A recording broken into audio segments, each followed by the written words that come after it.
Hello everyone, welcome to my channel. आज के इस वीडियो में हम पढ़ने वाले हैं इन्फिनिटिव्स और जेरेंड के बारे में।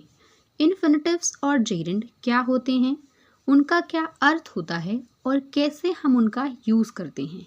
सो without wasting any time, let get started. Infinitives. Infinitive क्या होते हैं? An infinitive is a verb form that begin with to and functions as a noun, adjective और adverb। इन्फिनिटिव जो होता है एक क्रिया का रूप है। क्या है? एक क्रिया का रूप है जो टू से शुरू होता है। कहाँ से शुरू होता है? टू से, और एक संज्ञा विशेषण या क्रिया विशेषण के रूप में काम करता है। ठीक है, आपको अच्छे से समझ में आए इसलिए मैंने इंग्लिश और हिंदी दोनों में लिखा है। क्या कह रहा है? An infinitive is a verb form that begins with to and functions as a noun, adjective और adverb। Infinitive क्या है? एक वर्ब का फॉर्म है जो कि टू से शुरू होता है और एक संज्ञा विशेषण और क्रिया विशेषण की तरह काम करता है। इसको हम एग्जाम्पल से ज़्यादा अच्छे समझ सकते हैं, तो चलिए कुछ एग्जाम्पल्स देखते हैं इसके। For example, I want to learn Spanish। यहाँ पे इंग्लिश भी कर सकते हैं। I want to learn English। क्या कहेंगे? मैं इंग्लिश या स्पेनिश सीखना चाहता हूँ। ठीक है, स्पेनिश ही रहने देते हैं। I want to learn Spanish। Spanish का एक भाषा है। मैं स्पेनिश सीखना चाहता हूँ। तो यहाँ पे जो रेड से हाईलाइट है, टू लर्न, ये क्या है? ये एक इन्फिनिटिव है। हमने क्या कहा? इन्फिनिटिव क्या होता है? एक वर्ब का ही फॉर्म होता है जो कि टू से स्टार्ट होता है। ठीक है, यहाँ पे एक्सप्लेनेशन भी लिखा है।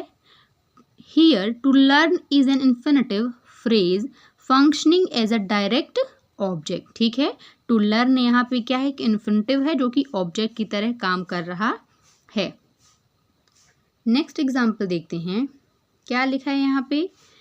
She has a lot to offer. She has a lot to offer. उसके पास पेशकश करने के लिए बहुत कुछ है, या फिर कह सकते हैं उसके पास देने के लिए बहुत कुछ है।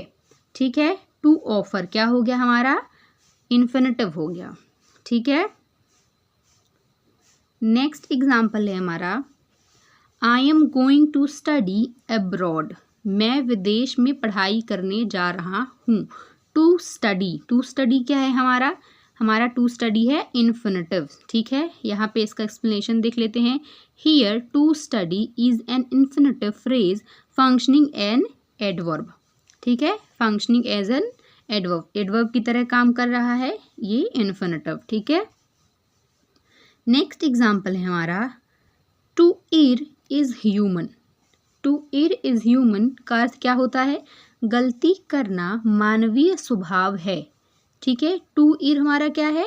हमारा इन्फिनिटिव है। ठीक है, to err is an infinitive phrase functioning as a noun. ठीक है, ये इन्फिनिटिव है जो कि नाउन की तरह काम कर रहा है। ओके, नेक्स्ट एग्जाम्पल है हमारा, he decided to quit his job. उसने अपनी नौकरी छोड़ने का निर्णय लिया। He decided to quit his job। To quit यहाँ पे क्या हो गया? To quit यहाँ पे इन्फिनिटिव हो गया। ओके,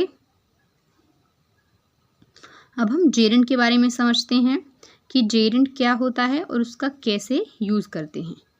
ठीक है, a gerund is a verb form that ends in ing and functions as noun. Gerund क्या है? ये भी एक क्रिया का रूप है जो ing में समाप्त होता है और एक संज्ञा के रूप में कार्य करता है। ठीक है, जेरेंड क्या है? ये भी एक वर्ब का फॉर्म है जो कि ing में समाप्त होता है, या कह सकते हैं जिस वर्ब के लास्ट में ing लगता है उसको हम जेरेंड कहते हैं, जो कि एक संज्ञा के रूप में काम करता है।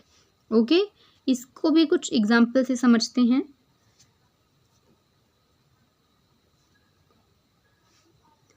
पहला एग्जाम्पल है हमारा, singing is my hobby.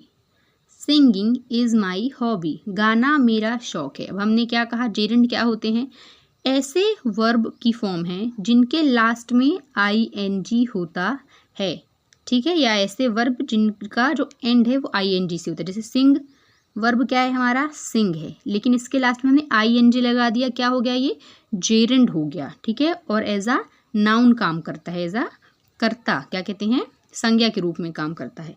Singing is my hobby, गाना मेरा शौक है। ओके, तो सिंगिंग यहाँ पे क्या है, जेरेंड है।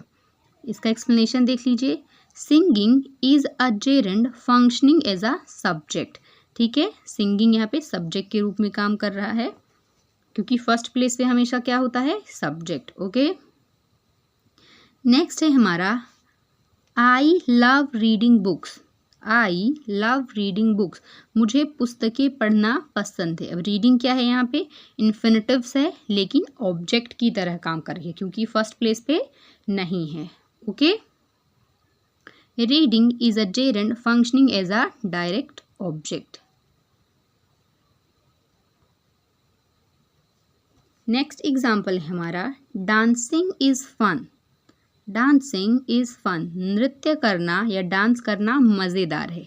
अब डांसिंग यहाँ पे क्या है, जेरेंड है, क्योंकि डांस के लास्ट में क्या लगा है, ing, ठीक है, और फर्स्ट प्लेस पे है, तो जेरेंड जो है वो सब्जेक्ट की तरह काम कर रहा है। Okay, dancing is a gerund functioning as a subject. Okay, next example है हमारा she is good at writing stories. She is good at writing stories, वह कहानी लिखने में निपुण है, ठीक है। राइटिंग यहाँ पे क्या है, जेरेंड है, क्या है, जेरेंड की तरह यूज हुआ है। ओके, नेक्स्ट हमारा है learning a new language takes time. क्या है, learning a new language takes time, नई भाषा को सीखने में समय लगता है, या फिर किसी भी चीज़ को सीखने में समय लगता है, right.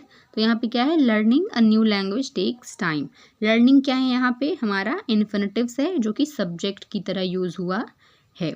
Okay, so I hope आपको इन्फिनिटिव्स और जेरेंड का कॉन्सेप्ट समझ में आया होगा। अगर आपको कोई भी कन्फ्यूज़न है, let me know in the comment section. Thanks for watching.